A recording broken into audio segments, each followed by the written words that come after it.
Genesis 1:27 says that God created man in his own image. In the image of God, he created him. Male and female, he created them. And so God created man. And in the most basic sense, this verse means that we have been created to be like God in certain ways. Certainly not always. God is very different than we are, and we'll talk about that in a minute. But there are some ways in which we have been created in the image and likeness of God. Some characteristics and qualities that he has also given to us in how he created us. For example, God is loving, right? God is love even. And God created us to be able to be loving, to show love, to give love, to receive love. We are made like God in that way. We are made in his image in that we can be loving. God is also creative. He made us to be creative as well, to be creators. We are like God in that way. God is just, and he created us to have a desire for justice. That comes from him. That comes from being made in his image and likeness. We are like him in that way. God is kind and forgiving and merciful, and we can be kind and forgiving and merciful, and so on, and on the list goes. So there are many ways in which we have been created to be like God, ways that we have been made in his image and likeness. And this is where a person's value comes from.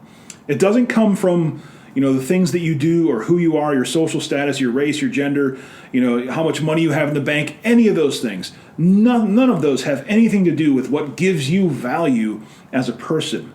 What gives you value as a person is the fact that you have been made in the image and likeness of God. God is your creator, and he made you to be like him in certain ways and to know him also. That is what gives you value as a person, and which is such a countercultural idea, because our culture judges people based on who they are, how many friends they have, especially on social media. How many social media followers you have, or how many views or likes you receive, or again, how much money you have in your bank account, or whatever the case may be. That is the way the world tends to assign value to people.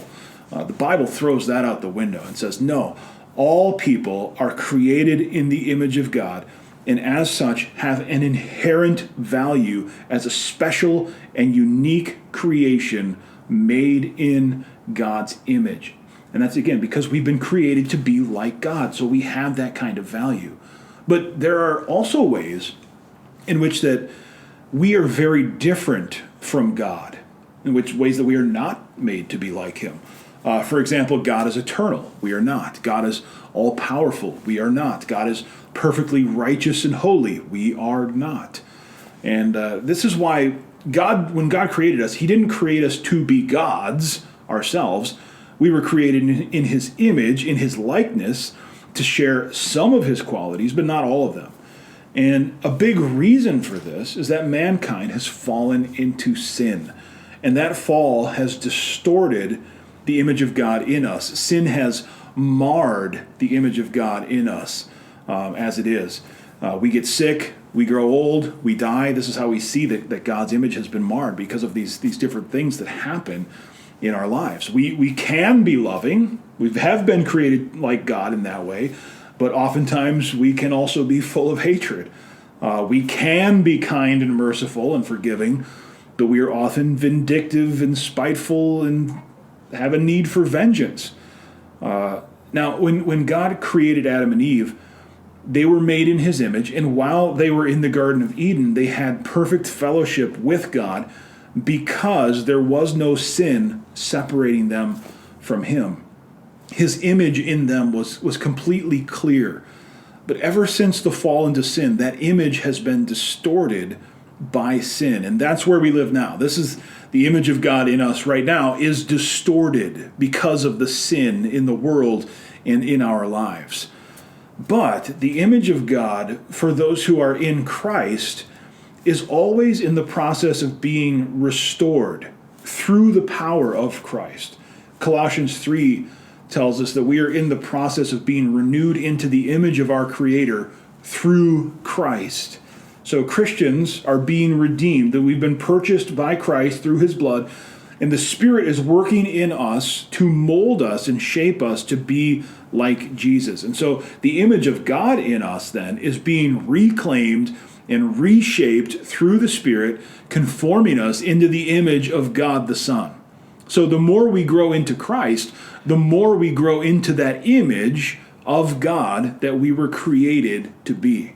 And the more we grow into Christ and have that image of God restored in us, the more we show God to the world through Christ living in us. So we can even show people what God is like. And in fact, again, as we grow in Christ, that's part of what God is doing in us, is he's showing a bit of himself to the world. Because as the world sees us and sees us transformed through the power of Christ, it is seeing the power of God, and it is actually seeing a tiny reflection of who God is and what he is like, because we are being transformed into the image of the Son. So what does it mean to be made in the image of God? You have been made to be like God in certain ways, and that is what gives you value as a human being. And through Christ, he is reclaiming that image and reshaping it into the image of the Son.